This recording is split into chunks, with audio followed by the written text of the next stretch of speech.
حروف علت۔ نحو کے اعتبار سے حروف علت ان حروف کو کہتے ہیں جو کلمہ کو مکمل کرنے کے لیے کسی دوسرے کلمہ کا سہارا لیتے ہیں اور خود کوئی مستقل معنی نہیں رکھتے۔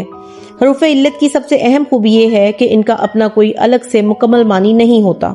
یہ وہ حروف ہیں جن سے کسی کام کا سبب بیان کیا جاتا ہے، اس لیے بنابری، پس، تاکہ، سو، کہ، کیونکہ، لہذا وغیرہ حروف علت ہیں۔ اس کی چند مثالیں: اس لیے، عادل نے محنت نہیں کی اس لیے فیل ہو گیا۔ سو، آپ نے حکم دیا سو میں نے تعمیل کی۔ لہذا، میرا ایک ضروری کام ہے لہذا آپ اجازت دیں۔ بنابری، مجھے سخت بخار تھا بنابری ڈیوٹی پر حاضر نہ ہو سکا۔ حروف علت کی یہ تمام مثالیں اور تعریفیں قواعد کی روح سے ہیں۔